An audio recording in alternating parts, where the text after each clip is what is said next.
Last year during Amazing Readathon, I was given the name Loki, and this year I'm embracing it.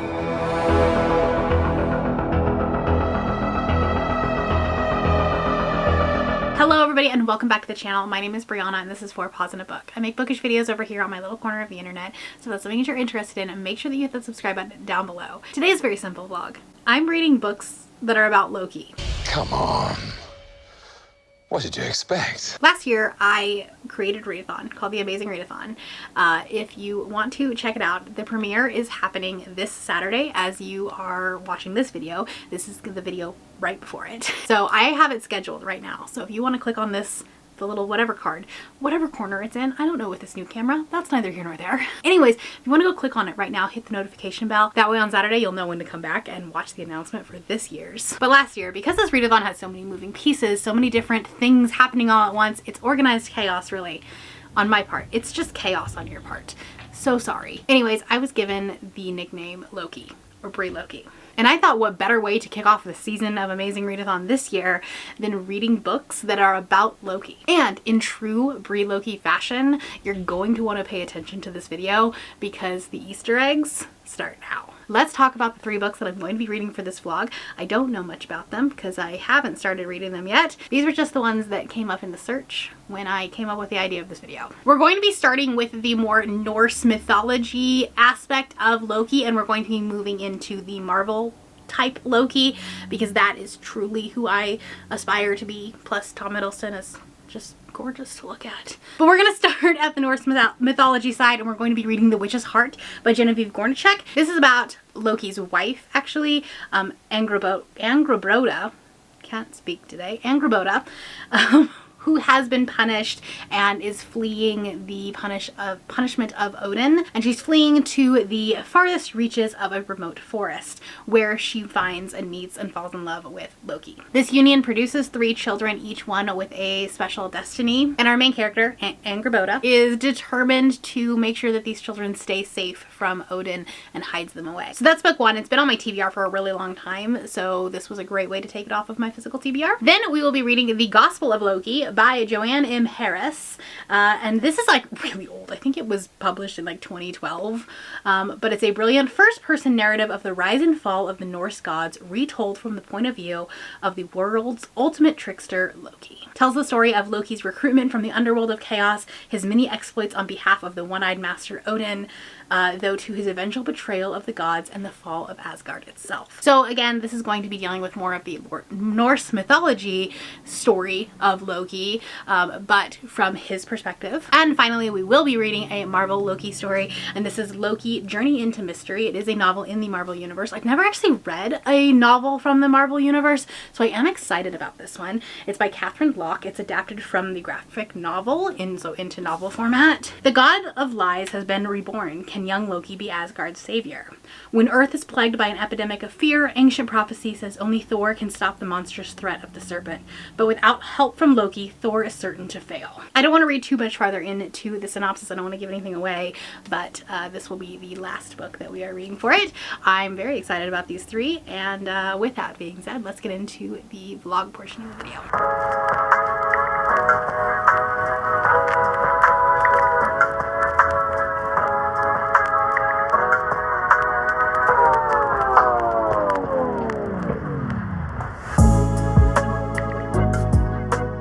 Hello, we're reading the first book for this project, and I started with The Witch's Heart by Genevieve Gornichek.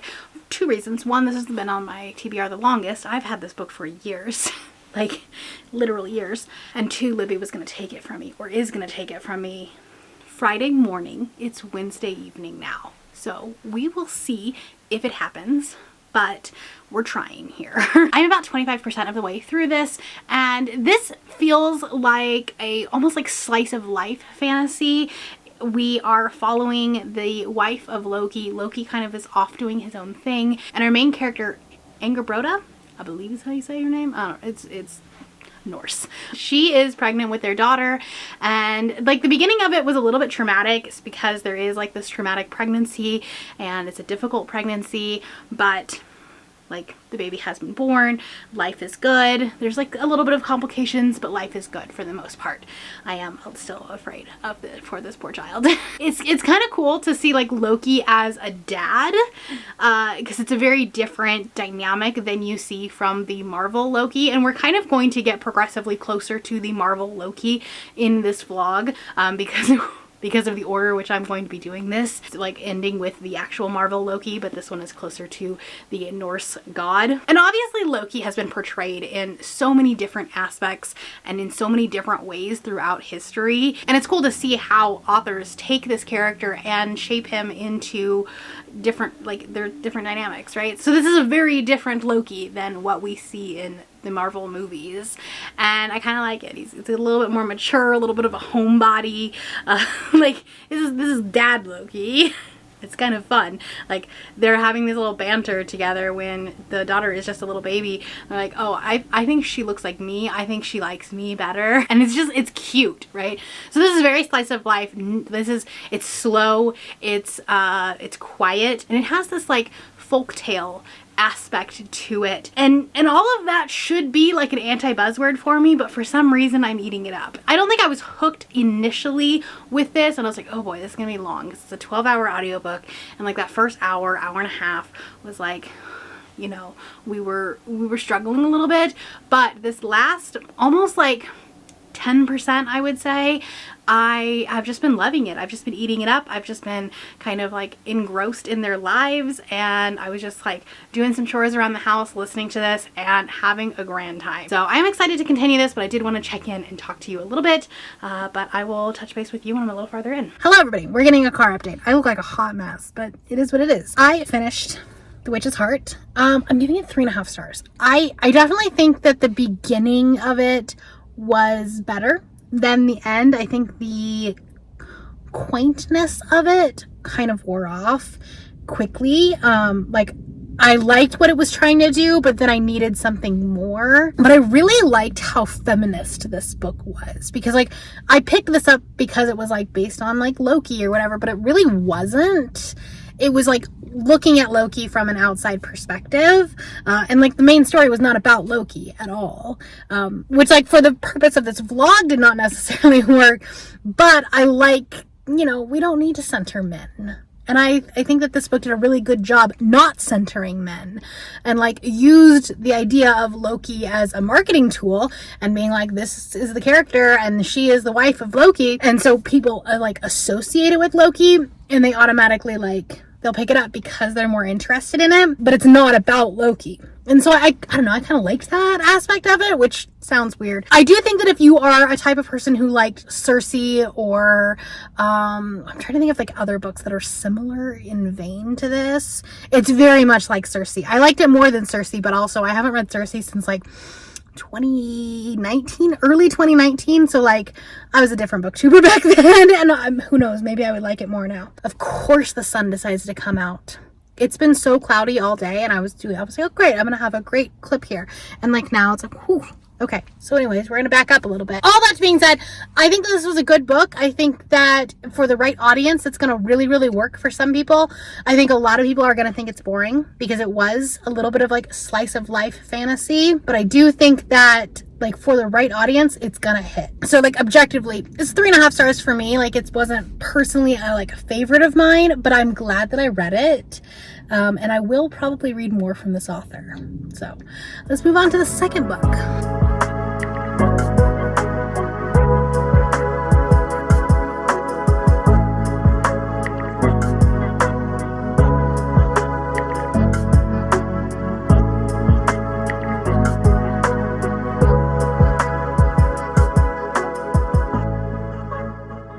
Problems with filming in a rental car is that this does not look like a great spot, but it doesn't matter.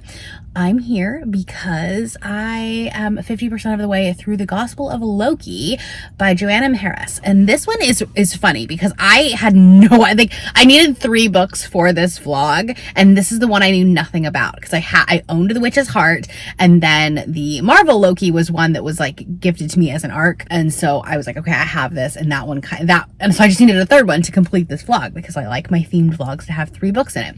That's neither here nor there. I didn't know what else to do, so I quite literally just like went on Goodreads and like started looking at their list of like books about Loki, books in like, I didn't want a nonfiction one, I didn't want a historical one, and I really wanted one from these like this POV of Loki. And this one ended up, I think, being like the perfect mix of what I wanted, because it is from the POV of Loki, but it's a little bit more Norse mythology inspired rather than being more Marvel inspired, right? So I think we're kind of basically working our way closer to the Tom Hiddleston of Loki in this progression of books. And I think it kind of worked out perfectly, and I'm kind of here for it. It was an unexpected spot of brilliance. I am really enjoying this. This has a kind of similar feel to Witch's Heart in the fact that it's like this epic story, and it's told throughout like the period of hundreds of years, because obviously like they're gods, so that time doesn't actually matter. It's kind of told in that where we're kind of talking about the high points and these like lessons that Loki is learning, and that's why it's called the Gospel of Loki. And so it's like broken up to like, it's like, it'll say like book 1, story 11, and so it kind of almost feels biblical in this like book and chapter type of thing, and I kind of like that play on words. The book is just really smart. It has a lot of this like storytelling aspect to it, which I'm really enjoying. And there's some that connect together, but then there are some that are like very much singular, and so they feel almost like a short story collection, but like told through this one singular storyteller, narrator. And I don't know, it's very smart, and I can like read it in little chunks. I read most of it on the plane yesterday as I was coming out to Washington DC. Yes, I am very much last minute reading these books. But anyway, I've been reading most of it. I like read like 40% of it yesterday, and then the other 10% on my way to the convention today. A bird pooped on my car. Squirrel! And Loki is always such a fun character for me, and I think that the author has done a really good job capturing the essence and the heart and the soul of Loki.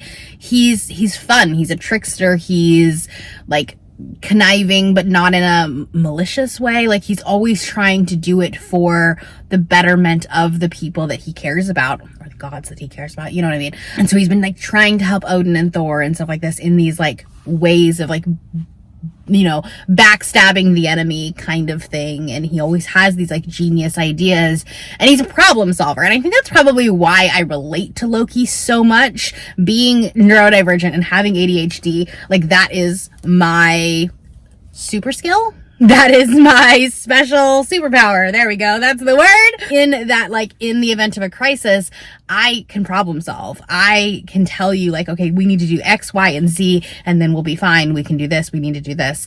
And like, I can see all of the situations that are happening around me. It's definitely one of the like high points of having ADHD, and one of the things that like I think it's actually one of the things that like probably led me to my diagnosis the fastest, was that like it wasn't normal that other people couldn't see every single situation around them and be like, okay, this is the best solution. I thought that was normal. I thought everybody could do that, but apparently that is a special skill.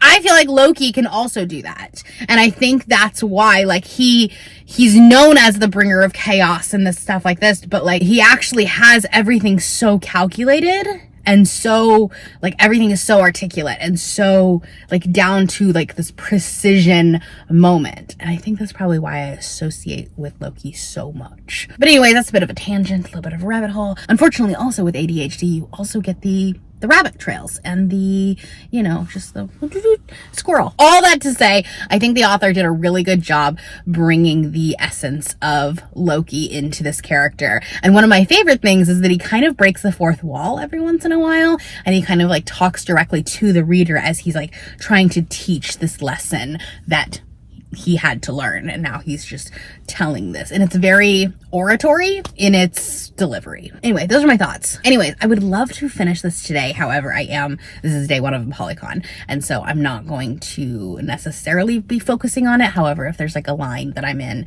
by myself with none of the other people in our group, then potentially I will work on it, but I have like 2.5 hours. But anyway, I've been rambling for 7.5 minutes at this point. What is this vlog? This vlog is just gonna be rambles, and I'm so sorry.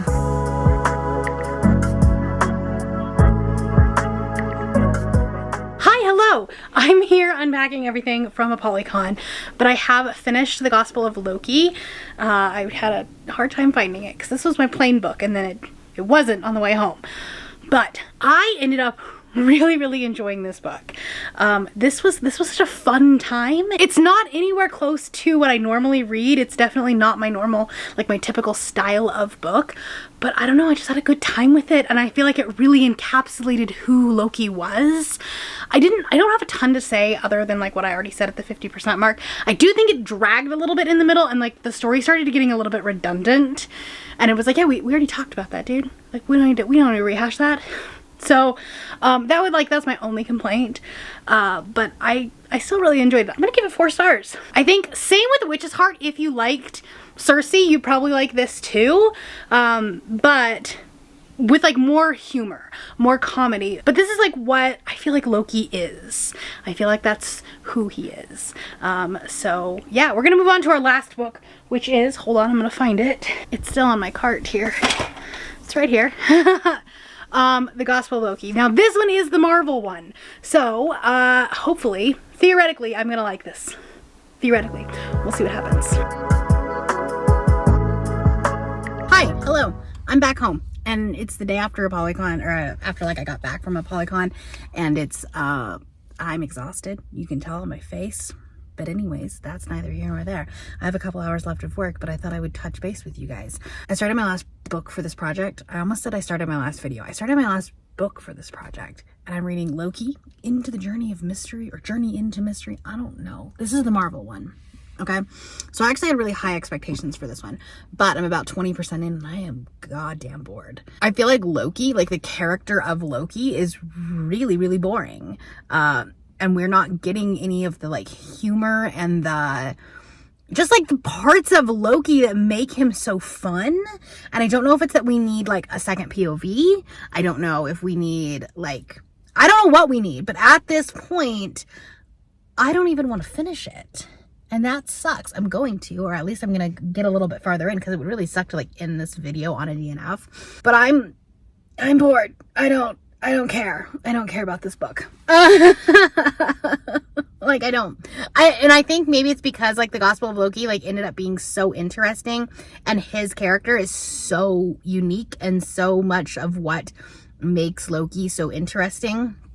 And this book is just, it's flat. It's like drinking a 3-day-old Diet Coke. That's what this book is at this point. So, anyway, I don't have a lot to say, because, like, I don't know what's going on in the story, but I don't care about what the characters are doing. That's where we're at 20%. But I was on my lunch break, so I thought I would touch base with you. But I am going to try to get back to that. I have a lot to do for the rest of the day. So I'll talk to you later. Hello, I'm on my way home from work. But I just want to tell you, we did get a second POV. Do I know who he is? No, it's like the teller. I don't know what that means, but I think I realized why I don't like this and why I'm not connecting with it. And it's that the writing is very like staccato. They're very short sentences. It's very direct to the point. It's not inviting us in as a reader. And I think that's why I'm not loving it, because it's not inviting me in. Yeah, I don't know. I'm still gonna continue listening to it, but I just wanted to know, because I thought maybe you were like, wait, I've read this. There are more than one POV. There is more than one POV. There is. I just needed to listen to like literally 20 more minutes. But anyways, I don't know how much more I'll read tonight. I kind of want to watch Lego Masters, because like I haven't been doing it because I've been gone all week. So I kind of want to do that tonight and just like chill and have a chill night. I just got some salmon from the store. So that's going to be like my evening. We're going to watch Lego Masters. We're watching the Australian version, which I think is better than the US version. And we're on the last season. And I'm really sad. So, yeah. Anyways, that was just the update. The really quick update. Okay. I'll talk to you when I'm a little further in.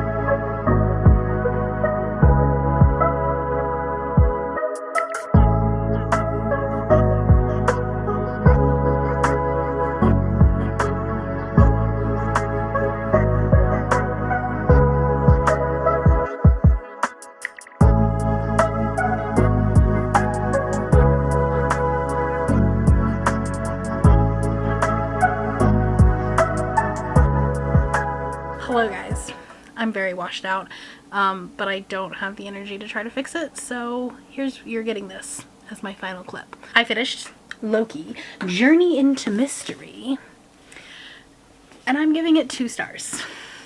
I did not like this book at all. Like, not for 1 minute did I enjoy this book. It was not a good time. And the funny thing is, there are so many good 5-star reviews of this book, and they're all like, this is exactly like Loki. This is exactly, like, it sounds like Tom Hiddleston, which, like, in what universe? And also, he doesn't act like Loki. In any sense of the imagination. So, there's that. And I really hate ending vlogs on books that I don't like, because it kind of just puts this whole, like, negative taste in, like, in how the whole vlog goes. If I'm not gonna like a book, I tend to put it in the middle. And like some behind the scenes video magic, sometimes the order in which I read the books are not the order in which I put the books on the video. Sometimes it doesn't happen that way. And it's for this reason. This whole progression of getting least Loki to most Loki in like the Marvel cinematic universe, as far as like that, like the Loki that I like, that's how this one had to go. And then because of that, like, this is the last book, and it's by far my least favorite book in this vlog. And I don't know how much of this, like, I don't have much more to say than what I already talked about. Oh, you're gonna hear planes, hold on. And we're back. Anyways, I don't have much more to say about this book. I never for once thought that this book was about Loki. I also never for once thought we were in the Marvel universe. It was like this weird juxtaposition of having this like Norse mythology with these like futuristic technology, but like, I don't know, I feel like if you're gonna put Marvel on something, you have to have some sort of cameos of other characters other than Thor. I don't know, like, what was in here was just not enough. So 2 stars. I was bored. I also didn't like the audiobook, which is weird because I've liked this narrator before. So it just didn't work for him. And like, whoever put on their review that their narrator sounded exactly like Tom Hiddleston needs to go get their ears checked, because they are deaf. I hope you enjoyed this. I hope you saw some Easter eggs, because I put a bunch of them in. Some of them were completely useless and they don't actually go anywhere, but it's just to throw you off the scent, because I am dramatic. There will be no explanation, there will just be reputation, because I am dramatic. Anyways, I hope you had fun. I had fun with the other books. I didn't have fun with this one, but I had fun. The Gospel of Loki, I actually like, I'm still thinking about, and I still very much enjoyed it. So of the 3, that's the one I most recommend, but I also think that The Witch's Heart is gonna find its audience, or probably already has, because like, it's not a new book. But anyways, that's all I have for you today. I'm gonna go ahead and link, either in the description or right here, the Amazing Readathon announcement. There's a little 50-second trailer that you can watch if you haven't already. And then on Saturday at 11 a.m. Eastern time, the premiere will happen. If you're watching this much later, then you'll just go straight to the video, and that'll be cool. And I hope you can participate with us, because June is going to be a lot of fun. If you're new here and you have not yet subscribed, there's a little button that you can do so down below the video. If you'd like to hang out with me more, the links to my Instagram, Goodreads, Twitter, and my Patreon are linked in the description below. Thank you for watching, and I will see you next time. Bye!